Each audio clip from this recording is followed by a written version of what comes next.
Hello friends, कैसे हैं आप लोग। मैं अमित कुमार नॉलेज ट्रैक 24 के इस ऑनलाइन यूट्यूब मंच पर आप सभी दोस्तों का हार्दिक अभिनंदन करता हूं। फ्रेंड, उम्मीद है आप लोग अच्छे होंगे और आप लोगों की तैयारी शानदार तरीके से चल रही होगी। फ्रेंड्स, अभी एम्स कॉमन रिक्रूटमेंट एग्जामिनेशन के तहत जो एडवर्टाइजमेंट आया है उसमें कुल 100 पद हैं और उन सभी 100 पद के लिए एग्जामिनेशन लेने की जो तैयारी चल रही है वो डेट 18 और 20 दिसंबर को है। ऐसे में बहुत सारे ऐसे फ्रेंड हैं जो कि कंफ्यूज्ड हो रहे हैं कि आखिर सब्जेक्ट रिलेटेड अर्थात डोमेन स्पेसिफिक क्वेश्चन किस प्रकार के होंगे या फिर उन्होंने जिस पद को लेकर आवेदन दिया है उन्हें उस पद से रिलेटेड किस प्रकार के प्रश्न पूछे जाएंगे। बात भी स्वाभाविक है, कन्फ्यूजन होना भी स्वाभाविक है, क्योंकि एम्स दिल्ली के द्वारा जो एडवर्टाइजमेंट पब्लिश किया गया है उसमें एग्जामिनेशन में क्या क्वेश्चन रहेगा डोमेन स्पेसिफिक सब्जेक्ट को लेकर इसे पूरी तरह से क्लियर नहीं किया गया है। लेकिन रिसेंटली एम्स भोपाल में एलडीसी, यूडीसी, स्टोर कीपर कम क्लर्क, फायर जमादार या फिर सिक्योरिटी कम फायर जमादार कहिए, सोशल वर्कर, स्टोर कीपर कम क्लर्क, ड्राइवर, जूनियर वार्डन समेत कुल 12 पदों के लिए जो परीक्षाएं ली गई थी उसे जेनरिक पोस्ट के अंतर्गत कुल 10 प्रश्न जो हैं वो knowledge of CCS conduct rule 1964 और सीसीएस लीव रूल 1972 से कुल 10 प्रश्न पूछे गए थे। तो ऐसे में यह संभावना पूरी तरह से बन रही है और एम्स पटना के कुछ मित्रों द्वारा एम्स सीआरई दिल्ली का जो एडवर्टाइजमेंट है उसमें जो टोल फ्री नंबर दिए गए हैं और जो भी कॉन्टैक्ट का नंबर एडवर्टाइजमेंट में लिखा हुआ है उस पर कॉन्टैक्ट किया गया है और इंटरनली कुछ बात हुई है जिसमें इस बात को लेकर के कुछ मैसेज आए हैं कि हाल ही के दिनों में आपको एम्स सीआरई अर्थात दिल्ली एम्स के द्वारा जो एग्जामिनेशन कंडक्ट करवाई जाएगी उसमें डोमेन स्पेसिफिक सब्जेक्ट में क्या पूछा जाएगा उसको लेकर के कुछ ना कुछ मैसेज आपको देखने को ज़रूर मिलेगा।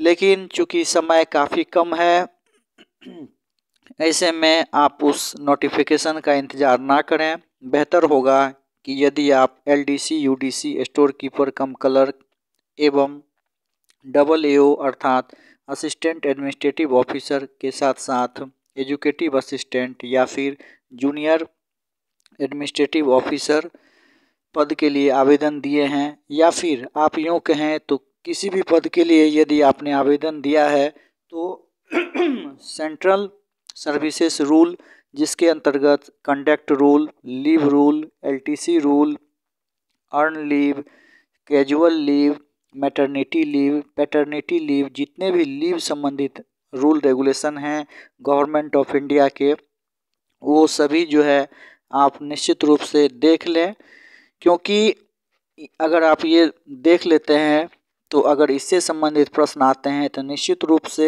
आप उसे हल कर पाएंगे। इसके साथ ही साथ यदि आपने खास पदों के लिए आवेदन दिया है जैसे कि जूनियर रिसेप्शन ऑफिसर या फिर लैब टेक्नीशियन तो उसका जो भी स्पेशल आपका टेक्निकल सब्जेक्ट है तो उस टेक्निकल सब्जेक्ट के लिए अलग से सिलेबस भी एम्स के द्वारा जारी किया गया है। यदि आपके पास अवेलेबल नहीं है तो कमेंट सेक्शन में ज़रूर कमेंट करें। जितने भी स्पेशल सब्जेक्ट हैं चाहे वो सोशल वर्कर ही क्यों ना हो या कोई भी सब्जेक्ट हो उन सभी पोस्ट के लिए अलग से सब्जेक्ट रिलेटेड पोस्ट संबंधित सिलेबस जारी किए गए हैं और पोस्ट रिलेटेड क्वेश्चन जो है उस सिलेबस के अंतर्गत पूछे जाने की 100% संभावना है।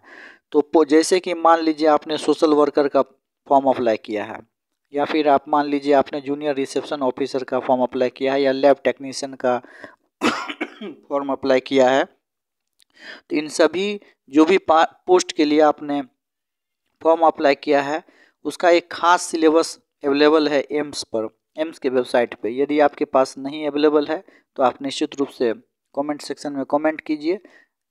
पोस्ट रिलेटेड सिलेबस क्या होंगे और उसके स्पेशल टॉपिक्स क्या हैं, उससे संबंधित ज़रूर वीडियो हम आपको प्रोवाइड कर देंगे, ताकि आप इजी वे में अपनी तैयारी को नई रफ्तार दे सकें। इसके साथ साथ कुछ जो है आप government of rule regulation, central government का जो है CCS रूल, कंडक्ट रूल्स, जिसका लीव रूल्स, LTC रूल्स, जिसका की चर्चा हम लोगों ने अभी जस्ट किया है, उसे भी थोड़ा बहुत देख लें, क्योंकि ये भी अगर देख लेते हैं तो डोमेन स्पेसिफिक सब्जेक्ट क्वेश्चन में मे भी ऐसा हो सकता है कि आपको 5 या 10 क्वेश्चन देखने को मिलेंगे। तो फिलहाल किस प्रकार के प्रश्न पूछे जाएंगे डोमेन स्पेसिफिक सब्जेक्ट में, उसे हम लोग देख लेते हैं। कुल 10 प्रश्नों को हम लोग देखेंगे। तो चलिए आइए शुरुआत करते हैं। सबसे पहला क्वेश्चन जो है आपके स्क्रीन पे ये रहा, केंद्रीय सिविल सेवा आचरण नियमावली 1964 के किस नियम का शीर्षक सदस्यता है? तो इसका जो है रूल 12, याद रखिएगा, रूल 12 के अंतर्गत जो है आपका शीर्षक जो है सदस्यता होता है। चलिए नेक्स्ट क्वेश्चन देखिए, इसका इंग्लिश में भी आप पढ़ सकते हैं। Which rule of central services rule conduct rule 1964 is titled subscription. तो सब्सक्रिप्शन जो है वो रूल 12 के अंतर्गत आता है। नेक्स्ट क्वेश्चन देखिए, हम लोग हिंदी में पढ़ते जाते हैं ताकि वीडियो लंबा नहीं हो, क्योंकि मोस्टली स्टूडेंट जो है वो हिंदी को अच्छे अंडरस्टैंड करते हैं। चलिए दूसरा क्वेश्चन देखिए, केंद्रीय सिविल सेवा आचरण नियमावली 1964 के अनुसार निम्नलिखित में से कौन सा कथन सही है? पहला, कोई सरकारी कर्मचारी सामाजिक या धर्मार्थ प्रकृति का मानद कार्य नहीं कर सकता है। कोई सरकारी कर्मचारी सरकार की पूर्व अनुमति के बिना किसी भी व्यापार या व्यवसाय में प्रत्यक्ष या अप्रत्यक्ष रूप से शामिल नहीं हो सकता है।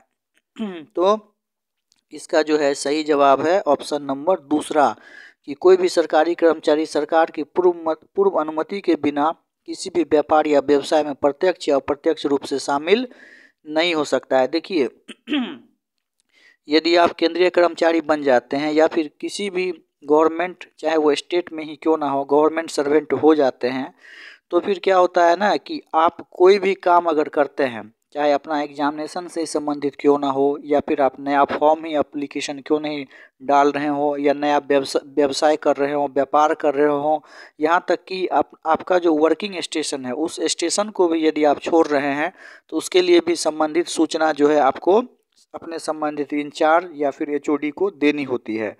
आप बिना सूचना दिए हुए, बिना कंसेंट लिए हुए कोई भी कार्य प्रत्यक्ष एवं अप्रत्यक्ष रूप से नहीं कर सकते हैं। तो काफ़ी इजी प्रश्न है। इस तरह के प्रश्न जो है कॉमन सेंस के आधार पर भी बनाए जा सकते हैं कि आचरण नियमावली जो है, कंडक्ट रूल जो है, उसके अनुसार से क्या होता है। ऑप्शन नंबर 1 देखिए, कोई सरकारी कर्मचारी सामाजिक या धर्मार्थ प्रकृति का मानद कार्य नहीं कर सकता है। देखिए सामाजिक या धर्मार्थ, धार्मिक प्रवृत्ति से रिलेटेड कार्य जो है उसको करने की छूट दी गई है।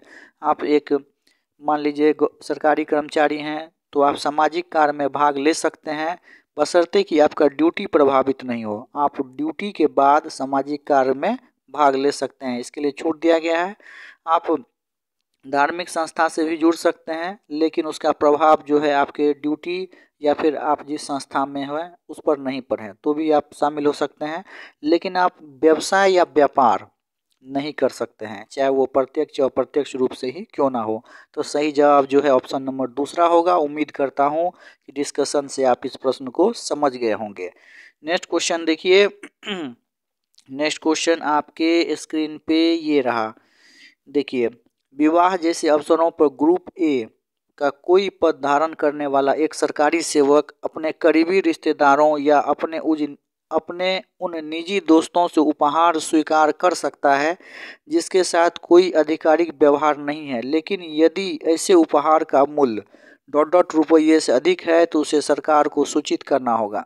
क्वेश्चन का यह कहना है कि कोई ग्रुप ए क्लास का जो है ऑफिसर है, तो वो जो है अपने करीबी रिश्तेदार से या निजी दोस्त से जो है कोई भी मैरिज या फिर कोई भी फंक्शन में कितने रुपये तक का जो है उपहार स्वीकार करेगा, ये जिसके लिए कि उसे सरकार को सूचित करना होगा। तो इसका सही जवाब है 25,000। देखिए फ्रेंड्स, यदि आप ग्रुप ए क्लास के ऑफिसर हैं तो आप अपने रिलेटिव या फिर अपने फ्रेंड से 25,000 कम की, जो 25,000 से कम राशि का ही गिफ्ट जो है एक्सेप्ट कर सकते हैं। यदि आपको कोई 25,000 से अधिक का गिफ्ट दे रहा है तो ऑफिशियली तौर पे उसे प्राप्त करने के लिए आप प्राप्त तो कर लीजिए, लेकिन आपको सूचना देना होगा।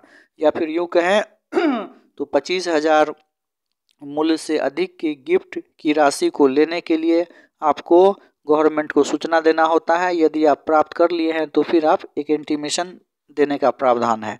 हालांकि लोक प्रचलन में यह संभव नहीं होता है, लेकिन ऐसा रूल है कि आप 25,000 से अधिक का कोई भी गिफ्ट स्वीकार करते हैं, चाहे वो किसी से क्यों ना हो, चाहे आपका कलीग ही हो या फिर आपका कोई रिलेशन में हो, फ्रेंड्स हो, तो इसके लिए आपको सूचना देनी होती है।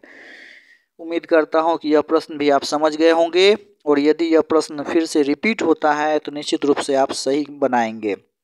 नेक्स्ट क्वेश्चन देखिए, केंद्रीय सिविल सेवा आचरण नियमावली 1964 के अनुसार निम्नलिखित में से कौन सा कथन सही है?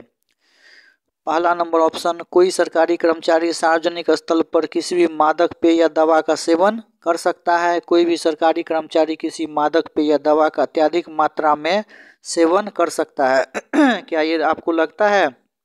आप खुद से अपने कॉमन सेंस के आधार पर बताइए जी, इसका क्या होगा। तो दोनों प्रश्न जो हैं, दोनों ऑप्शन जो हैं गलत होंगे। यदि देखिए आ गया ना तो एक और ना ही दो। काफ़ी इजी प्रश्न है। देखिए कॉमन सेंस के आधार पर प्रश्न पूछे जाते हैं, आप घबराइए नहीं, मन से अच्छे से तैयारी करिए। यदि ऐसा भी संभावना जताया जा रहा है, जैसा कि इंटरनल मैसेज मिला है दिल्ली एम्स की तरफ से, ऐसा भी पूरी तरह से संभावना है कि यदि कॉमन डोमेन स्पेसिफिक सब्जेक्ट से रिलेटेड आपको प्रश्न पूछे जाएंगे, कहने का अर्थ यह है कि मान लीजिए आपने सोशल वर्कर का पोस्ट भरा, जूनियर रिसेप्शन का पोस्ट अप्लाई किया या फिर स्टोर कीपर का फॉर्म भर दिया, तो यह भी प्रयास किया जा रहा है कि डोमेन स्पेसिफिक सब्जेक्ट में कॉमन क्वेश्चन पूछा जाए। कॉमन क्वेश्चन कहने का तात्पर्य यह हुआ कि सभी पोस्ट के लिए जो है एक ही तरह के प्रश्न पूछे जाएं। तो अगर इस तरह की संभावना बनती है और उसे स्वीकार कर लिया जाता है, एम्स दिल्ली के द्वारा जो है इस संभावना को लेकर के प्रश्न तैयार किया जाता है और एग्जामिनेशन में क्वेश्चन आते हैं, तो आप निश्चिंत रहिए, एकदम कॉमन सेंस पर आधारित प्रश्न होंगे, जिससे कि आप थोड़ा बहुत दिमाग लगा करके अपने कॉन्सेप्ट के आधार पे, अपने ज्ञान के आधार पे, अपने तर्क के आधार पे उसे निश्चित रूप से सॉल्व कर पाएंगे। आपको जॉब लेना है, गवर्नमेंट जॉब, तो आपको तो सेंस निश्चित रूप से होना चाहिए फ्रेंड। बिना तर्क लॉजिक लगाए हुए यदि आप बनाएंगे तो कोई भी प्रश्न तो गलत होगा ही। तो इस तरह के प्रश्न जो भी हैं उसको लेकर के ज़्यादा आप पैनिक ना हो। आपको अगर common question subject domain specific से मिलेंगे तो निश्चित रूप से इजी प्रवृत्ति के होंगे, क्योंकि आप देख पा रहे होंगे कि एलडीसी वाले, स्टोर कीपर वाले या फिर ड्राइवर वाले, जूनियर वार्डन पोस्ट वाले, जूनियर रिसेप्शन ऑफिसर पद वाले, सभी को एक ही सम्मिलित में प्रश्न पूछा जाएगा। तो बताइए उसका लेवल क्या रहेगा? उसका लेवल तो इजी ही रहेगा ना, ताकि सभी जो है उसको पढ़ करके सॉल्व कर सके, क्योंकि बहुत सारा अंतर होता है। अब ड्राइवर का ग्रेड पे 1900 है, वहीं जूनियर रिसेप्शन ऑफिसर का ग्रेड पे जो है 142 है। उसमें फिर आपको जो है ये SNO सीनियर नर्सिंग ऑफिसर का भी पद है, जिसका कि ग्रेड पे आपका 4800 है। तो इतना डिफरेंट ग्रेड पे का अंतर है, अलग अलग जो है मतलब पोस्ट है, तो उसके लिए तो कॉमन क्वेश्चन जो है पूछे ही जाएंगे। तो निश्चित रूप से आप श्योर रहें, इस तरह के प्रश्न यदि डोमेन स्पेसिफिक सब्जेक्ट से आएंगे तो वो इजी प्रवृत्ति के होंगे। इसके अतिरिक्त यदि और आप मेहनत करना चाहते हैं, निश्चित रूप से सफल होना चाहते हैं, तो फिर आप क्या करें कि आप जिस पद के लिए भी आवेदन दिए हैं उस पद के लिए एम्स द्वारा जारी स्पेसिफिक सिलेबस क्या है उसे देख लें, और उस स्पेसिफिक सिलेबस में जो भी टॉपिक दिए गए हैं उन सभी टॉपिक्स को आप जो है नोट्स बना लें। बहुत लंबा चौड़ा नहीं बनाएं, मेन पॉइंट्स को लिखें और लिख करके उसे रिपीट करें। निश्चित रूप से आप 10 दिन ऐसा करके देखिए, आपकी तैयारी को एक नया रफ्तार मिलेगा। आपको जो भी कठिनाइयाँ हो रही है आप कमेंट सेक्शन में कमेंट करें। समय का अभाव के कारण हर कमेंट का जवाब नहीं दिया जा सकता है, आप जानते होंगे। आज चूँकि संडे है इसीलिए थोड़ा सा हम लोग फ्री हैं, तो आप कमेंट सेक्शन में करें। नए लोग अगर जुड़े हैं तो निश्चित रूप से कमेंट करें कि आपको किस चीज़ की ज़रूरत है, किस चीज़ में परेशानी हो रही है। आपको निश्चित रूप से फ्री ऑफ कॉस्ट, कोई जो है इसमें शुल्क नहीं लगेगा। मेरा मकसद ये नहीं है कि आपसे शुल्क लेकर के कोई भी व्यापार या व्यवसाय हम करें। ईश्वर की कृपा से मैं एक सरकारी सेवा में हूँ, एम्स में, मुझे किसी भी बात की कोई दिक्कत नहीं है। गवर्नमेंट ऑफ इंडिया की तरफ से पेमेंट आता है, निश्चित रूप से कोई दिक्कत नहीं है। आप लोगों की दुआ से, आप लोगों के आशीर्वाद से कोई परेशानी नहीं है। मुझे पैसे नहीं चाहिए, बस मैं आप लोगों के लिए थोड़ा बहुत हेल्प कर सकूं, आपकी सफलता में थोड़ा बहुत सहायक हो सकूं, यही मेरी मन की इच्छा है। और यदि ऐसा मैं कर पाता हूं तो मैं अपने आप को बहुत अच्छा जो है फील करूंगा। तो फ्रेंड्स, मेरी मंशा बिल्कुल नहीं है कि आप जो है आपसे मैं पैसे लूं तभी क्वेश्चन प्रोवाइड करूं या मटेरियल प्रोवाइड करूं। जो भी हम लोगों का साथी ग्रुप है एम्स पटना में, जो कि अभी सफल हैं ग्रुप सी एम्प्लॉई के अंतर्गत, तो उनके पास जो भी मटेरियल अवेलेबल हैं, हर व्यक्ति के पास तो सब कुछ अवेलेबल नहीं होता है, आप खुद इस बात को जानते होंगे। लेकिन ग्रुप में बहुत सारे ऐसे स्टूडेंट हैं, बहुत सारे ऐसे एम्प्लॉई हैं जिनके पास जो है बहुत प्रकार के मटेरियल अवेलेबल है, तो वो सभी आपको कलेक्ट करके प्रोवाइड कराने का प्रयास किया जाएगा। लेकिन चूंकि समय कम है इसीलिए आप जो है लिमिट चीज़ों को पढ़ें, कम चीज़ों को पढ़ें और उससे अच्छे से पढ़ें और बार बार पढ़ें। जैसा कि कंडक्ट रूल मैंने बताया, इससे संबंधित भी जो मुख्य टॉपिक हैं उसका भी नोट्स बना लें, उसको भी सही ढंग से आप पढ़ लें। और साथ ही साथ मैंने जैसा कि बताया कि सब्जेक्ट से रिलेटेड, आपका जो पोस्ट से रिलेटेड जो टॉपिक है उसे भी निश्चित रूप से तैयार कर लें। सफलता प्राप्त करने में यह आपके लिए सहायक होगी। तो हम लोग इस क्वेश्चन पे चर्चा कर रहे थे कि सिविल सेवक के लिए 1964 के नियम के अनुसार क्या सही रहेगा। तो देखिए, सरकारी कर्मचारी क्या सार्वजनिक स्थल पर कोई मादक पेय या दवा का सेवन कर सकता है? बिल्कुल नहीं। सार्वजनिक स्थल पे तो किसी भी व्यक्ति को मना किया गया है, और उसमें भी यदि आप गवर्नमेंट कर्मचारी हैं तो आपको तो बिल्कुल सेवन नहीं करना है।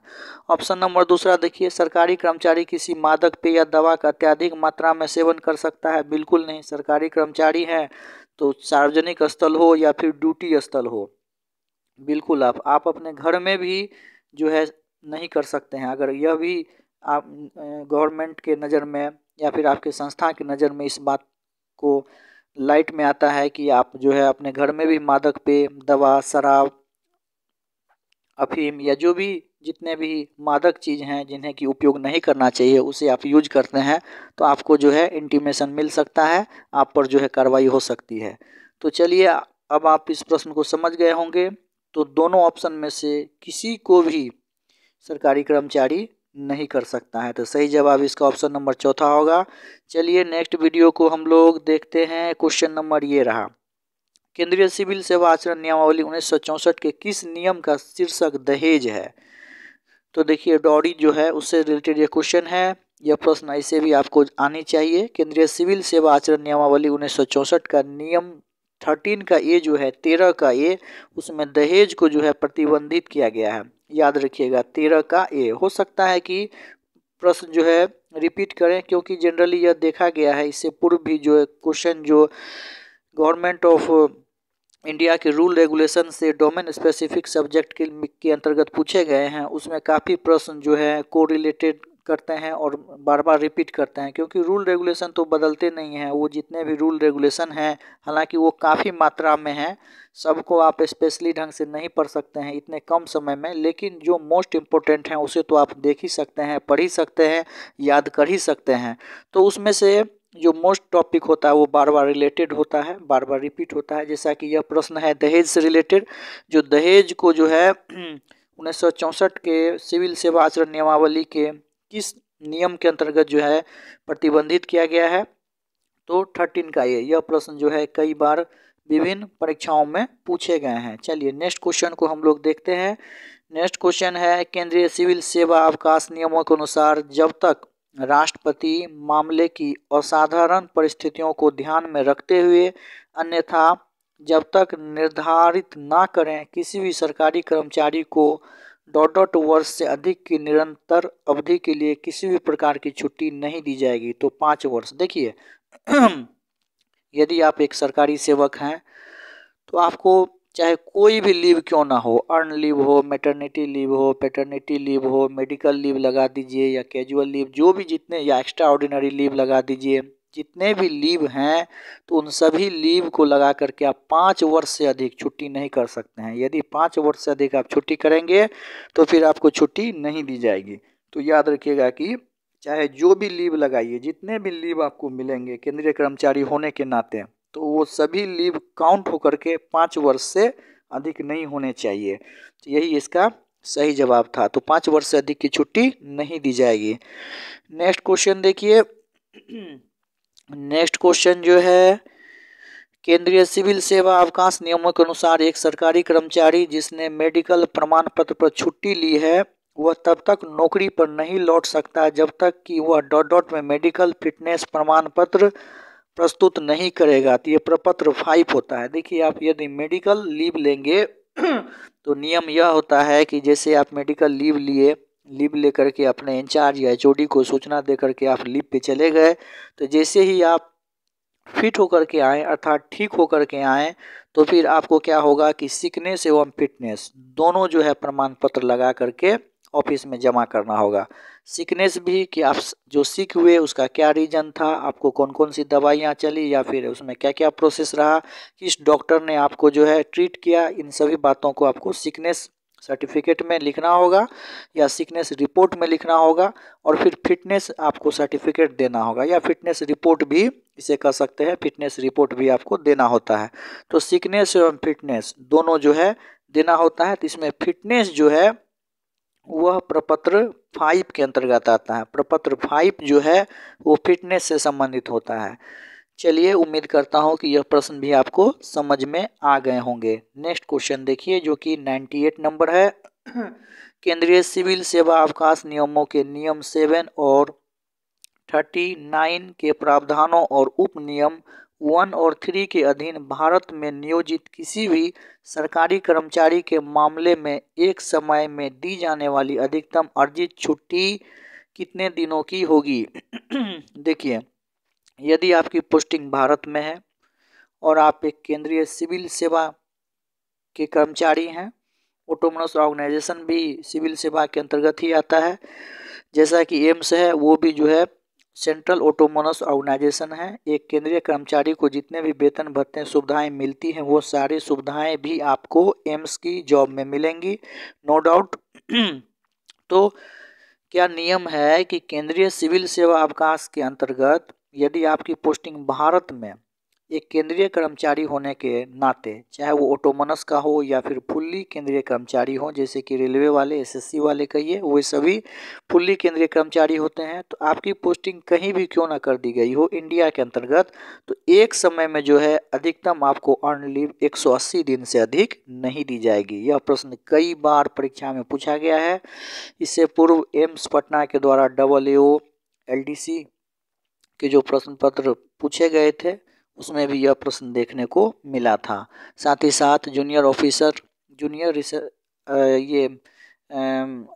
एडमिनिस्ट्रेटिव ऑफिसर या फिर एजुकेटिव असिस्टेंट कहिए NS, उसमें भी यह प्रश्न पूछा गया था कि एक समय में अधिकतम कितना अर्न लीव अर्थात अर्जित छुट्टी एक केंद्रीय कर्मचारी को दी जा सकती है। तो सही जवाब 6 माह अर्थात 180 दिन होगा। कभी कभी 6 माह भी लिख करके पूछा जाता है तो आप वो भी आंसर दे सकते हैं। चलिए नेक्स्ट क्वेश्चन देखिए। नेक्स्ट क्वेश्चन हम लोगों का है, नेक्स्ट क्वेश्चन हम लोगों का ये आपके स्क्रीन पर रहा।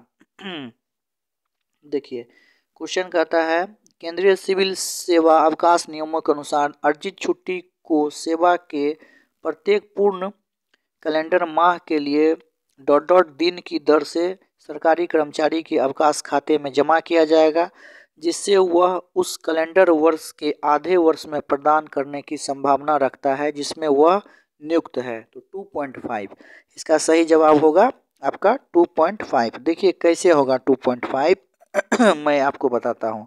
देखिए एक केंद्रीय कर्मचारी को चाहे वो किसी भी डिपार्टमेंट में क्यों ना हो, 30 अर्जित अवकाश मिलते हैं, 30 अर्जित छुट्टियां मिलती है जिसे कि अर्न लीव कहा जाता है। तो देखिए एक वर्ष में 30 मिलता है और एक वर्ष में कितने महीने होते हैं, तो 12 महीने। तो 12 महीने में जो है 30 अर्न लीव मिला, तो एक माह में कितना मिलेगा, एक महीने में एकदम भाग दे दीजिए, 30 से में 12 से भागा दीजिए तो 2.5 जो है आपको आएगा। उम्मीद है इस प्रश्न को आप बिल्कुल अच्छे ढंग से समझ गए होंगे। फिर से मैं रिपीट कर देता हूँ। देखिए पूरे वर्ष अर्थात 12 माह के लिए 30 अर्जित अवकाश मिलता है, तो एक माह में कितना मिलेगा, 30 में 12 से भाग दीजिए 2.5 होगा। और एक केंद्रीय कर्मचारी को ऑटोनोमस ऑर्गेनाइजेशन में 8 CL मिलते हैं और 2 RH मिलते हैं। ये भी आप याद रखिएगा, ऑटोनोमस ऑर्गेनाइजेशन यदि एम्स में आप आते हैं तो आपको 8 CL मिलेंगे, 8 आकस्मिक अवकाश कैजुअल लीव, और 2 जो है प्रतिबंधित अवकाश जिसे कि रेस्ट्रिक्टेड प्रतिबंधित अवकाश या फिर RH कहा जाता है। चलिए जनरली जो है यही 8 CL और 2 RH जो है केंद्रीय कर्मचारी को मिलते हैं, तो आपको ये याद रखना होगा। काफ़ी इजी प्रश्न था। इससे रिलेटेड स्पेसिफिक टॉपिक का निश्चित रूप से वीडियो हम प्रोवाइड करेंगे जो कि फ्री ऑफ कॉस्ट होगा और हैंड रिटेन नोट्स होगा जो कि काफ़ी लाभदायक होगा आपके लिए। वीडियो पर बने रहें, आपके लिए काफ़ी फ्रूटफुल होगा, चैनल पे बने रहना। साथ ही साथ यदि पहली बार वीडियो को देख रहे हैं तो सब्सक्राइब करें, इससे आपका खुद का फ़ायदा होगा। चलिए नेक्स्ट क्वेश्चन हम लोग देखते हैं जो कि हमारा लास्ट क्वेश्चन होगा। केंद्रीय सिविल सेवा अवकाश नियमों के अनुसार प्रत्येक सरकारी कर्मचारी एक सैन्य अधिकारी और नियम 28 के अंतर्गत आने वाले व्यक्तियों को छोड़कर के अर्ध वेतन छुट्टी में प्रत्येक कैलेंडर वर्ष के जनवरी और जुलाई के प्रथम दिन ... दिनों की 2 किस्तों में अग्रिम रूप से अर्ध वेतन छुट्टी जमा की जाएगी। काफ़ी आसान प्रश्न है, काफ़ी इजी प्रश्न है। खास करके यदि आप एक सरकारी कर्मचारी हो जाएंगे ना तो आप ऑटोमेटिक इस सब चीज़ को जान जाएंगे। हम लोग जो है इस सब को बिल्कुल जैसे ही ज्वाइन किए थे तो फिर 2 से 4 महीने में जान गए थे। कोई भी जान जाता है, ऐसा नहीं कह सकता हूँ कि मैं ही। कोई भी केंद्रीय अगर सिविल कर्मचारी है या फिर ऑटोनोमस ऑर्गेनाइजेशन में है जहाँ की केंद्रीय सिविल सेवा नियम लागू होता है तो वहाँ आप निश्चित रूप से सभी लोग जान जाते हैं। फिलहाल आप लोग, मैं समझ सकता हूँ कि जॉब पाने के लिए जूझ पा रहे होंगे, तो ऐसे में ये सब प्रश्न जो है आपको नए दिखते होंगे। लेकिन इस तरह के प्रश्न के लिए जल्द से एक मास्टर वीडियो भी मैं लाऊंगा, आप घबराए नहीं, उससे आपको काफ़ी फ़ायदा होगा। तो देखिए फ़िलहाल आप ये समझिए कि यदि आप एक केंद्रीय कर्मचारी होंगे तो आपको क्या होता है कि कुल 20 जो है अर्धवेतन छुट्टी दी जाती है जिसे कि हाफ पे लीव कहा जाता है। और यह जो है ना सो जनवरी में 10 जुड़ता है और फिर जुलाई में 10 जुड़ता है। यूँ कहें तो प्रथम 6 महीने में 10 जुड़ता है और फिर जैसे ही 1 जुलाई आया तो वहाँ से फिर 10 जुड़ जाता है। पूरे वर्ष में 20 मिलते हैं और 1 जनवरी और 1 जुलाई को जो है 10-10 की संख्या में एडवांस के रूप में आपका जो पर्सनल फाइल होता है उसमें जुड़ जाता है। तो फिर यही प्रश्न पूछा गया था कि 1 जनवरी और जुलाई के प्रथम दिन अर्थात 1 जुलाई दोनों को कितने किस्तों में अग्रिम रूप में हाफ पे लीव जमा हो जाता है। तो सही जवाब 10 इसका होगा। 10 जो है हाफ पे लीव एडवांस के रूप में 1 जनवरी और 1 जुलाई को जुड़ जाता है। और यदि कुल वर्ष में पूछा जाए तो फिर 20 इसका सही जवाब होगा। चलिए उम्मीद करता हूँ कि आप लोग गवर्नमेंट रूल रेगुलेशन से संबंधित ये 10 प्रश्न देखे होंगे और इसे समझ भी गए होंगे। साथ ही साथ आपका यह कन्फ्यूजन कि post related specific domain subject या फिर डोमेन क्वेश्चन क्या रहेगा, इसकी भी दुविधा बहुत तक हल हुई होगी। सफलता कैसे पाए उसके लिए भी मैंने बताया कि डोमेन स्पेसिफिक सब्जेक्ट के अंतर्गत आपका जो पोस्ट है उसमें पोस्ट से रिलेटेड क्या सिलेबस है उस टॉपिक को तैयार कीजिए और इसके बाद सिविल सर्विसेज रूल वगैरह से जो भी प्रश्न हैं उसे भी निश्चित रूप से आप देखिए। उम्मीद करता हूँ आपके लिए यह वीडियो फ्रूटफुल होगा। चलिए फ्रेंड्स, मिलेंगे वीडियो के फिर नेक्स्ट सेशन में। तब तक के लिए जय हिंद, जय भारत। आपका दिन शुभ हो।